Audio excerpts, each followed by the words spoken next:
Hello, नमस्कार बच्चों, कैसे हैं बच्चों। आज हम चर्चा करेंगे घन एवं घनमूल। और जैसे आपके सामने एक आकृति दी हुई है, ये घन की आकृति है, क्यूब की आकृति है। इसे ज्यामितीय रूप में भी आपने पढ़ा है। घन के अंदर बच्चों घन की सभी भुजाएं बराबर होती है, यानी लंबाई, चौड़ाई, ऊंचाई बराबर होती है।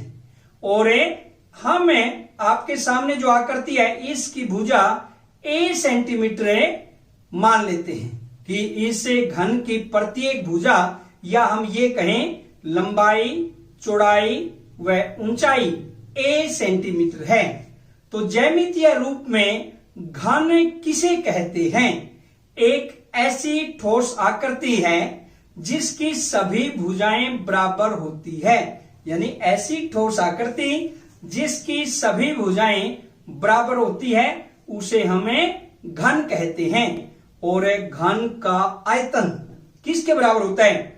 भुजा गुणा भुजा गुणा भुजा। और यहां पर घन की भुजा कितनी है? a। तो a गुणा a, या हम ये कह सकते हैं घन का आयतन a की पावर 3, यानी a की शक्ति 3। और a बराबर किसके है? यहां पर भुजा। और a का माप दिया हुआ है बच्चों, a बराबर 3 सेंटीमीटर। अब हम इसे घन का आयतन निकालते हैं। और घन का आयतन वही जो फार्मूला में दिया हुआ है, a गुणा a, भुजा गुणा भुजा गुणा भुजा, या हम कहें 3 गुणा 3 गुणा 3 घन सेंटीमीटर कहेंगे। इसका जो मात्रक है क्या है? घन सेंटीमीटर। और हम ये कह सकते हैं घन का आयतन 27 घन सेंटीमीटर आएगा। तो ज्यामितीय रूप में बच्चों इसका जो आयतन आएगा वो कितना आएगा? 27 घन सेंटीमीटर। में चर्चा करेंगे घन संख्याओं के बारे में कि घन संख्याएं क्या होती है। आपके सामने है, जब एक संख्या को स्वयं में उसी से 3 बार गुणा किया जाता है, यानी कोई संख्या है और स्वयं ही उसको 3 बार गुणा किया जाता है, उसे हमें घन संख्या कहते हैं। और जैसे ये आपके सामने है संख्या एवं घन संख्याओं की सारणी। संख्या बच्चों दी हुई आपके सामने, जैसे 1 2 3 4 5 6 7 8 9 10। और ऐसे ही घन संख्याएं भी दी हुई है। और घन संख्याओं में देखिए आपके सामने अब संख्या 1 है, घन संख्या 1 है, और 1 का घन या 1 की शक्ति 3 बराबर किसके होगा? 1 गुणा 1 गुणा 1, यानी बराबर 1। ऐसे ही बच्चों संख्या कितनी है? 2। और घन संख्या कितनी होगी इसकी? 2 की शक्ति 3, या हम कह सकते हैं 2 गुणा 2 गुणा 2, यानी बराबर किसके होगा? 8 के। और ऐसे ही बच्चों हमें 3 संख्या है, इसकी घन संख्या निकालना चाहते हैं या 3 का घन निकालना चाहते हैं, उसे कैसे दर्शाएंगे? 3 की शक्ति 3, यानी हम ये कह सकते हैं 3 गुणा 3 गुणा 3, यानी कितना होगा? 27। और ऐसे ही संख्या 4 है, 4 का घन यानी 4 की शक्ति 3 बराबर 4 गुणा 4 गुणा 4, कितनी होगी बच्चों? 64। ऐसे ही प्रत्येक संख्या का हमें क्या करेंगे? घन निकाल सकते हैं। आपके सामने है 5 का घन, यानी संख्या 5 है और उसका घन कितना है, या घन संख्या कहेंगे हम कितनी है? 125, क्योंकि 5 गुणा 5 गुणा 5। ऐसे ही 6, संख्या 6 है, 6 का घन कितना होगा, या 6 की घन संख्या कितनी होगी? 6 गुणा 6 गुणा 6 216। ऐसे ही 7 का घन 343। ऐसे ही बच्चों 8 का घन 512। ऐसे ही 9 का घन 729। और 10 का घन कितना होगा? 1000। अब हम दूसरी तरफ देखते हैं सारणी को। दूसरी सारणी देखिए, अब संख्या व घन संख्या दी हुई है। ऐसे ही 11 का घन कितना होगा? 1331, 11 गुणा 11 गुणा 11। और ऐसे ही 12 का घन, यानी संख्या 12 है, उसका घन कितना होगा बच्चों? 1728। और 19 का घन 6859 और 20 का घन बच्चों 8000। और आपके सामने एक नाम आया है, रामानुजन। आपने बच्चों रामानुजन का नाम सुना है? बिल्कुल सही, रामानुजन एक बहुत ही उच्च कोटि के गणितज्ञ हुए हैं। और रामानुजन का संख्याओं से बहुत अधिक लगाव था, यानी संख्याओं से बहुत ज्यादा प्यार करते थे रामानुजन। बच्चों एक बार रामानुजन इंग्लैंड के अंदर रहते थे और जब वो बीमार हुए, हॉस्पिटल में एडमिट थे, उसको मिलने के लिए उसके बहुत ही अभिन्न मित्र कैम्ब्रिज यूनिवर्सिटी में हार्डी प्रोफेसर, गणित के प्रोफेसर, वो मिलने के लिए एक टैक्सी में आए। और वो आने के बाद जब रामानुजन ने पूछा, उसके बाद रामानुजन को जब पता लगा कि ये टैक्सी में आए हैं, तो क्योंकि वो भी गणित के एक महान प्रोफेसर रहे हैं हार्डी कैम्ब्रिज यूनिवर्सिटी में, तो रामानुजन ने पूछा, आप जिस टैक्सी में आए हैं उस टैक्सी का नंबर बताइए। तो बच्चों हार्डी ने कहा, बड़ा ही बोरिंग नंबर है, मैं उस नंबर को सबसे ज्यादा बोरिंग मानता हूं। और टैक्सी का नंबर था 1729। तो रामानुजन मुस्कुराए और रामानुजन ने कहा, ये 1729 बहुत ही प्रिय नंबर है। 1729 ऐसी सबसे छोटी संख्या है जो दो संख्याओं के घनों के योग के बराबर होती है। और आपके सामने बच्चों 1729 बराबर किसके होता है? 1728 प्लस 1, या हम इसको कर सकते हैं 12 का घन प्लस में 1 का घन। और बच्चों तब से जब वो संख्या 1729 रामानुजन ने बताई, उसे रामानुजन संख्या या हार्डी रामानुजन संख्या के नाम से जाना जाता है। और इसे हमें टैक्सी कैब नंबर के नाम से भी जाना जाता है। हमें विषम संख्याओं के घन की जानकारी लेते हैं हम कि सम संख्याओं का घन क्या होता है, विषम संख्याओं का घन क्या होता है। एक बच्चा इसी पर एक सारणी को देख रहा है और उस पर बिल्कुल गहन चिंतन कर रहा है। वो पढ़ रहा है, उस सारणी में देख रहा है कि सम संख्याओं का घन क्या होता है और विषम संख्याओं का घन क्या। अब बच्चों संख्या और घन संख्या देखिए, अब वो बच्चा उस सारणी में देख रहा है कि संख्याएं क्या है, जैसे 11 का घन, 12 का घन, 13 का घन, 14 का, यानी 20 के घन तक। और बच्चों जब उस बच्चे ने देखा कि जो सम संख्याएं हैं, आपके सामने जो सम संख्याएं हैं, जैसे सम संख्याएं 12, 14, 16, 18, 20, उन संख्याओं का घन भी सम आता है, यानी सम संख्याओं का घन सम आता है। और जब बच्चे ने दोबारा से देखा, विषम संख्याओं के बारे में चिंतन किया, 11, 13, 15, 17, 19, तो विषम संख्याओं का घन भी विषम संख्या आता है। तो यहां पर एक निष्कर्ष निकलता है, सम संख्याओं का घन हमेशा सम संख्या ही होता है और विषम संख्याओं का घन हमेशा विषम संख्याएं ही होता है। विस्तार से चर्चा करेंगे। जैसे बच्चों सारणी आपके सामने दी हुई है, सारणी संख्या घन संख्या आपको दिखाई दे रहा है। संख्याएं 11, 12, 13, 14, 15, 16, 17, 18, 19, 20 तक संख्याएं दी हुई है बच्चों। और इनकी घन संख्याएं दी हुई है, जैसे 11 का घन 1331, 12 का घन 1728, ऐसे करते करते 20 का घन 8000 हो जाता है। अब बच्चों इसके इकाई के अंक के बारे में हमें चर्चा करते हैं। जैसे संख्या एक, जैसे 11 है, सामने आपको दिखाई दे रही है, एक तरफ सारणी है और दूसरी तरफ संख्या वह हम घन संख्या के इकाई के अंक के बारे में चर्चा करेंगे। सारणी में देखिए एक बार, 11, 12, 13 ये संख्याएं हैं, घन संख्याएं दी हुई है। और दूसरी तरफ बच्चों क्या है, संख्या में इकाई का अंक, वह घन संख्या में इकाई के अंक पर हमें चर्चा करेंगे। जैसे बच्चों 11 यानी इसमें इकाई का अंक क्या संख्या में 1, 12 में इकाई का अंक क्या 2, 13 में संख्या में इकाई का अंक क्या 3 और 14 में क्या है 4।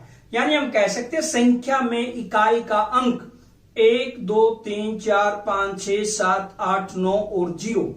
घन संख्या में भी इकाई का अंक बच्चों यदि हम देखते हैं, एक संख्या है उसकी घन संख्या का इकाई का अंक क्या होगा 1।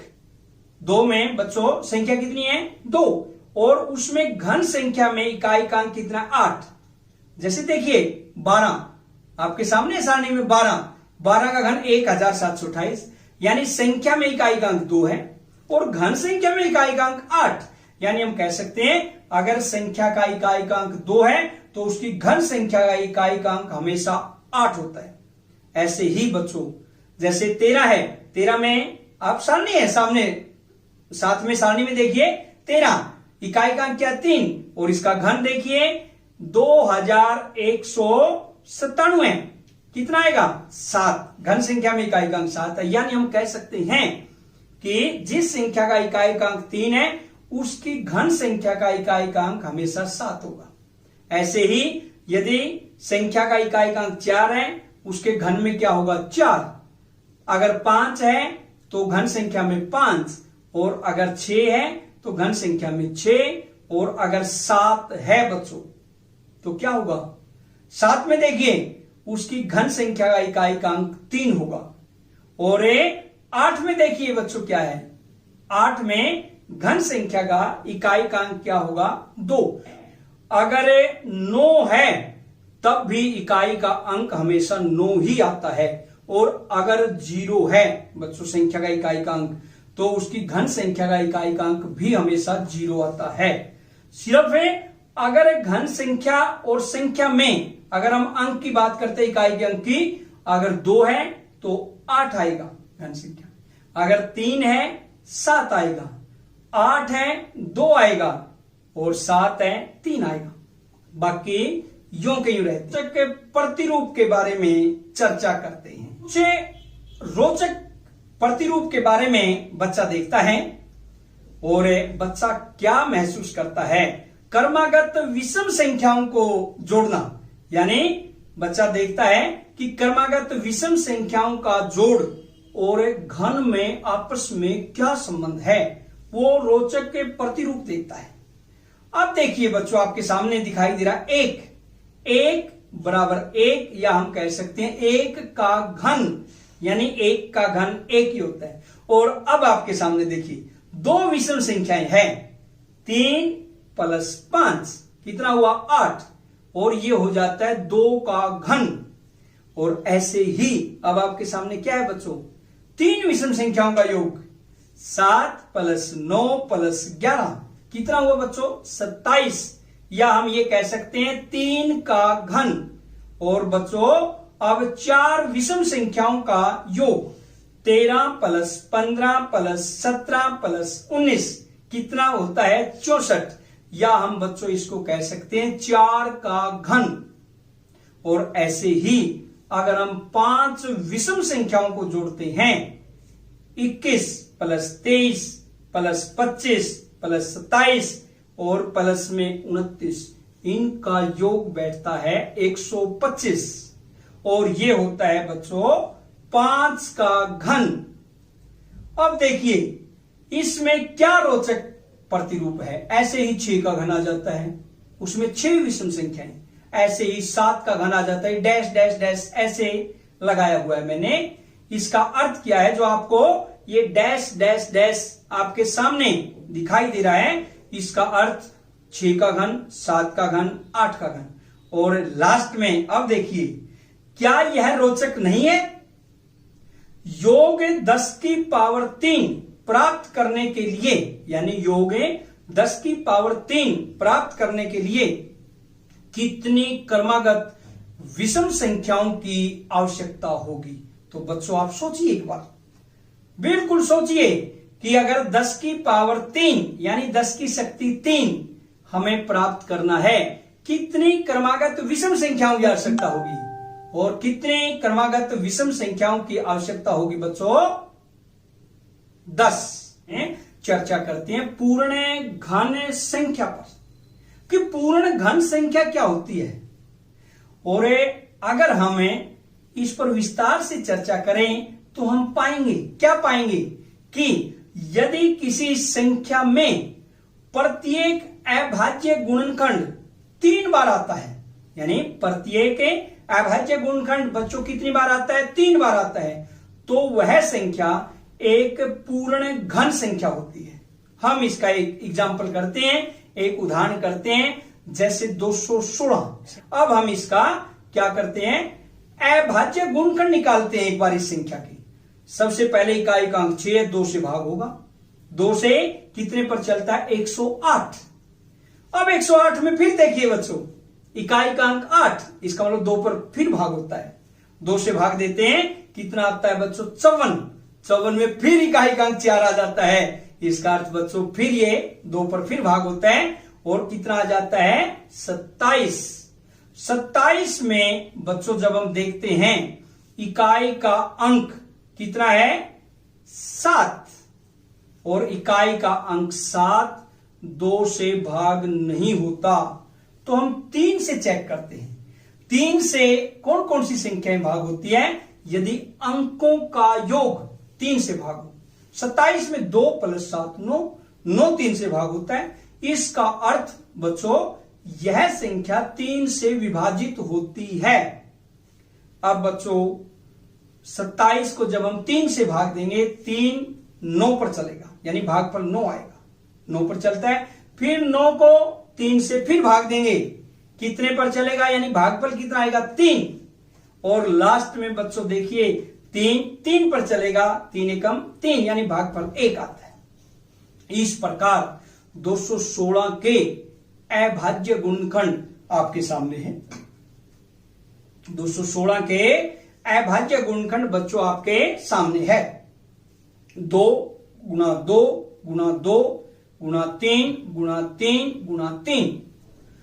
अब बच्चों हम 3 के जोड़े बनाएंगे इसमें त्रिक, यानी नीचे ये जो नीचे लाइन दिखाई दे रही है आपको, 3 के जोड़े है। 2 गुणा 2 गुणा 2 और 3 गुणा 3 गुणा 3, यानी 2 जोड़े बन जाते हैं। 2 के 3 जोड़े बनते हैं और 3 के 3 जोड़े।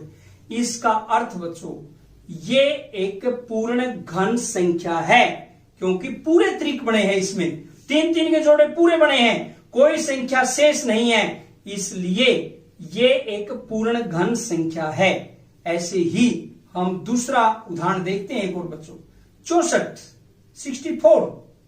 64 में फिर वही तरीका जो आपने अभी किया है, बिल्कुल जैसे इकाई का अंक 4 है, 4 2 से भाग होता है, तो 2 से विभाजित करेंगे इसको, कितना आएगा बच्चों?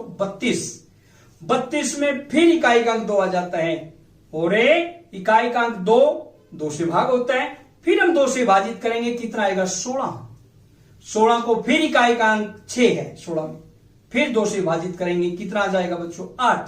8 फिर 2 से विभाजित होता है, कितना भागफल कितना आता है? 4 2 चौका 8। 4 फिर 2 से विभाजित होता है, 2 दूनी 4 और लास्ट में बच्चों 2 को जब भाग देते हैं भागफल 1 आता है, 2 एकम 2, यानी हमें ये कह सकते हैं 64 के अभाज्य गुणनखंड कितने हो गए बच्चों? 64 बराबर आपके सामने दिखाई दे रहा है 2 गुणा 2 गुणा 2 गुणा 2 गुणा 2 गुणा 2।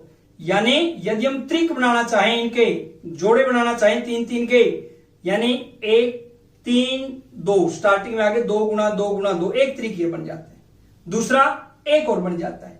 इसका अर्थ बच्चों कोई संख्या इस त्रिक से बाहर नहीं है, या हम कहें सभी अभाज्य गुणनखंड क्या है?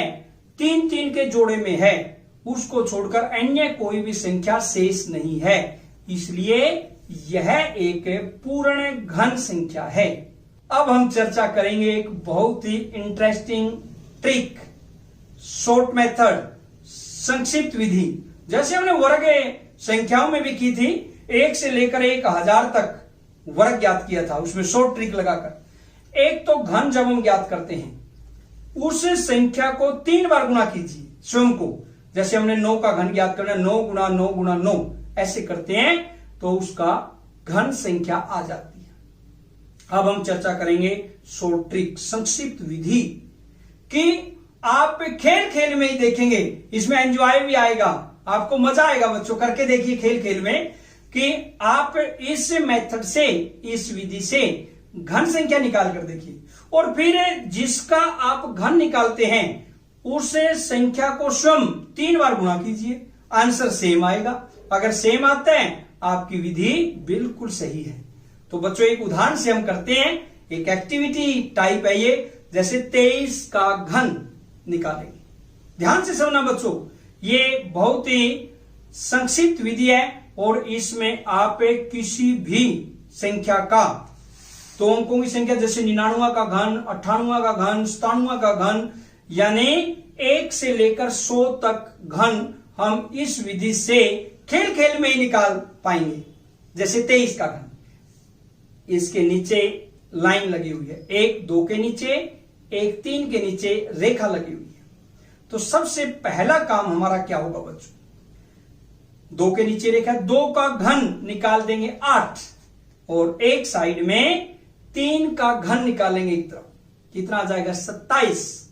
एक तरफ बच्चों 8, एक तरफ 27। बीच में अभी हमने कुछ नहीं लिखा, खाली है, आपको दिखाई दे रहा है। बीच में कैसे लिखें इसको ध्यान से समझिए बस। अगर ये बात आपके समझ में आ गई तो ये समझिए ये मेथड ही आपके समझ में आ गया। अब जैसे संख्या 2 है, क्योंकि हमने 1 से 100 तक यानी 99 तक 2 संख्याओं का घन के बारे में ही हमने बताया इसमें। तो जो पहला अंक है 2, इसमें 2 का वर्ग कर दीजिए बच्चों, और गुणा में जो दूसरा अंक है उससे मल्टीप्लाई कर दीजिए, यानी 2 का वर्ग 2 दूनी 4, 4 गुणा 3 बच्चों कितना हुआ 12। ये 12 लिख देंगे, बिल्कुल सही, आपके सामने 12। ऐसे ही खेल खेल में जैसे उसका वर्ग उससे गुणा, इसका वर्ग उससे गुणा, बिल्कुल मजा आएगा। अब हम क्या करेंगे, 3 का वर्ग लेंगे, 3 का वर्ग कितना आएगा बच्चों 9, और उसको गुणा किससे कर देंगे 2 से, 9 दूनी 18, बिल्कुल बीच में एक 18 लिख देंगे। मेरे हिसाब से यहां तक आपको समझ में आया होगा बच्चों। देखिए कितना इंटरेस्टिंग है, संख्या 23 है, एक संख्या का वर्ग दूसरे से गुणा, दूसरी संख्या का वर्ग पहली से गुणा, और कुछ भी नहीं इसमें। तो अब बच्चों अगले स्टेप में हमने क्या करना है, अब देखिए जैसे 12 है, इसका डबल कर देंगे, 12 दूनी 24, और ऐसे ही बीच वाली संख्या 18, 18 का डबल कर देंगे 36, कितना आ गया 36। अब हमारा नेक्स्ट स्टेप क्या होगा, बस नेक्स्ट स्टेप में तो हम इसका आंसर ही निकाल पाएंगे। इनका टोटल कर देंगे 27, आपके सामने टोटल है। फिर 18 और 36 को जोड़ेंगे बच्चों, कितना है 54, 54, ये भी आपके सामने। ऐसे ही 12 और 24 को जोड़ेंगे बच्चों, कितना आएगा 36, और 8 के नीचे तो कुछ है ही नहीं 8। अब हम आंसर की तरफ बढ़ते हैं, बिल्कुल लास्ट स्टेप। 27 में बच्चों लास्ट अंक इकाई के अंक को अंडरलाइन कीजिए, और शेष क्या बचता अंडरलाइन को छोड़कर 2, 2 को हासिल के लिए लीजिए और +2 नेक्स्ट संख्याओं में जोड़िए, 54 + 2 कितना बन गया बच्चों यहां पर 56, 56। इसमें फिर इकाई के अंक को अंडरलाइन कीजिए और 6 इसके अंडरलाइन हो जाता है, क्या बच जाता है बच्चों 5, 5 को फिर आगे हासिल के लिए लीजिए, बिल्कुल ऐसे ही 36 में 5 जोड़ेंगे बच्चों, कितना हो जाता है 41, 41। उसमें फिर इकाई के अंक को आप नीचे रेखा लगाइए या अंडरलाइन कीजिए, और क्या बच जाता है बच्चों 4, 4 को फिर हासिल के लिए लीजिए और आगे 8 में जोड़िए, 8 और 4 12। इस प्रकार से बच्चों जब हम देखते हैं, अब हमारा आंसर आपके सामने है, अब तो आंसर ही लिखना आपने। क्या आएगा आंसर, जो अंडरलाइन वाले हैं वो, और बिल्कुल पहले जो पूरी संख्याएं कितनी हो, 2 संख्याएं हो 3 हो, जैसे इसमें 12 ली, 12 के बाद अंडरलाइन में क्या आता है 1, फिर 6, फिर 7। इस प्रकार से हमारे सामने बच्चों आ जाता है 12,167, और ये 23 का घन कह सकते हैं हम, यानी 23 का घन बराबर किसके हुआ 12,167। और अब बच्चों हम एक दूसरा एग्जाम्पल और देखते हैं, बड़ा ही मजा आएगा इसमें। आप ऐसे जैसे हमने 23 का घन निकाला, इस विधि से निकालिए। उसके बाद 23 गुणा 23 गुणा 23 उसको करिए, दोनों ही आंसर आपके सेम आएंगे। अगर आपके आंसर सेम आते हैं इसका मतलब आपने गुणा भी सही की है और आपने जो संक्षिप्त विधि शॉर्ट ट्रिक मेथड लगाया वो भी सही किया है। अगर उसमें मिसमैच हो जाता है, आंसर नहीं मिलता, इसका मतलब या तो आपकी गुणा में गड़बड़ है या आपने जो शॉर्ट ट्रिक लगाई है उसमें कहीं ना कहीं गलती की है। इसलिए हम एक एग्जांपल और लेते हैं, 45 का घन, बिल्कुल वही तरीका बच्चों। अब देखिए बिल्कुल मजा आएगा। अब देखना, 4 के नीचे अंडरलाइन, 5 के नीचे अंडरलाइन, बिल्कुल उसी प्रकार 2 अंकों की संख्याएं हैं, दोनों के नीचे हमने अंडरलाइन कर दिया। फिर उसके बाद बच्चों 4 का घन एक साइड में 64 ले लेते हैं, 4 गुणा 4 गुणा 4। और दूसरी तरफ बच्चों 5 का घन, 5 गुणा 5 गुणा 5, 125। और बीच में अभी खाली है, बिल्कुल बीच वाला मैंने पहले भी बताया था। जैसे 2 संख्याएं हैं, पहली संख्या क्या है 4, एक संख्या का वर्ग दूसरी से गुणा और दूसरी का वर्ग पहली से गुणा, बस यही है। आप जैसे 4 का वर्ग करेंगे 16, 4 गुणा 4, और 5 से गुणा करेंगे 16 पंजे 80। ऐसे ही बच्चों 5 का वर्ग 25 गुणा में 4, 25 चौका 100, तो बीच में कितना आ जाता 80 व 100। अगला स्टेप क्या है बच्चों, 80 का डबल कर देंगे, 2 गुना यानी 2 से मल्टीप्लाई 160, और ऐसे ही 100 का 2 गुना करेंगे, 100 गुना 2 200। अब बच्चों क्या करेंगे, इस सारे का टोटल कर देते हैं जैसे हमने अभी किया था 23 के घन में, बिल्कुल उसी प्रकार 125 यूं का यूं आएगा। 100 और 200 को जोड़ते हैं, बड़ा ही आसान है 300। उसके बाद 80 160 को जोड़ते हैं, कितना आएगा 240। और उसके बाद बच्चों क्या आता है 64। और अब हम बढ़ते हैं आंसर की तरफ, लास्ट स्टेप की तरफ। 125 लास्ट इकाई के अंक को अंडरलाइन कीजिए, रेखा लगाइए नीचे, आपको दिखाई दे रही है 5 के नीचे अंडरलाइन है। 5 को छोड़कर अन्य अंक क्या बचे 12, बिल्कुल सही। इसको हासिल के तौर पर लीजिए, अगली संख्या में जोड़िए 12 को, यानी कितना आएगा 300 प्लस 12 312। और उसी प्रकार बच्चों इकाई के अंक को अंडरलाइन कीजिए, यानी इकाई का अंक क्या है इसमें 2, और आगे क्या बचता है इसमें बच्चों 31। अंडरलाइन वाले अंक को छोड़कर 31 बचता है, उसको आगे हासिल के लिए लीजिए। और हम जोड़ते हैं 240 प्लस 31 271। बिल्कुल वही तरीका, लास्ट इकाई के अंक को अंडरलाइन, रेखा लगाइए नीचे 1, शेष क्या बच गया बच्चों यहां पर 27 को हासिल के रूप में लीजिए आगे वाली संख्या में। 64 प्लस 27 कितना आएगा बच्चों 91। अब आपका आंसर आपके सामने है, अब तो आप देख सकते हैं। बिल्कुल जो अंडरलाइन वाले हैं संख्याएं हैं, जो अंडरलाइन की संख्याएं हैं यानी जिनके नीचे रेखा लगी हुई है, और पहले वाली 2 भी हो सकती है संख्याएं, 3 भी हो सकती है, वो सारी लेनी है हमने। 91 है, जैसे इसमें अंडरलाइन लगाना ही नहीं लास्ट वाले में, तो 91,125, या बच्चों हम कह सकते हैं 45 का घन बराबर कितना आएगा 91,125। तो ये थी बच्चों घन ज्ञात करने की संक्षिप्त विधि, या हम ये कह सकते हैं शॉर्ट मेथड, या हम ये कह सकते हैं शॉर्ट ट्रिक। तो आपने बच्चों घन ज्ञात करने की यानी 1 से 100 तक एक्टिविटी ही मानकर चले, इसको खेल ही मानकर चले कि हमें किस प्रकार से 1 से 100 तक संख्याओं का घन एक संक्षिप्त विधि से ज्ञात कर सकते हैं। और फिर उस स्वयं संख्या को 3 बार गुणा करके टैली करिए। कुछ प्रश्न देखते हैं, वो आपने स्वयं हल करने हैं। आप बिल्कुल स्वयं उन प्रश्नों को हल कर पाएंगे। जैसे प्रश्न नंबर 1, 87 व 93 का घन ज्ञात कीजिए। बच्चों पहले जैसे हमने स्टार्टिंग में किया था, आपने दोनों तरीकों से करना है इसको। एक तो सीधा घन यानी 87 गुणा 87 गुणा 87, और दूसरा संक्षिप्त विधि से भी घन ज्ञात करना है, और दोनों आंसर टैली करने हैं, सही आने चाहिए आपके, आप स्वयं कर पाएंगे इसे। प्रश्न नंबर 2, 208 के घन में इकाई का अंक क्या है? बच्चों इसमें 208 में आपने इकाई का अंक बताना है, इस पर भी हमने चर्चा की थी। तो बच्चों ये प्रश्न आपने स्वयं करने हैं, और आज की वीडियो में इतना ही। नेक्स्ट वीडियो में हम लेकर आएंगे पार्ट 2, उसमें हम घनमूल के बारे में विस्तार से चर्चा करेंगे नेक्स्ट वीडियो में। तब तक के लिए जय हिंद, जय भारत।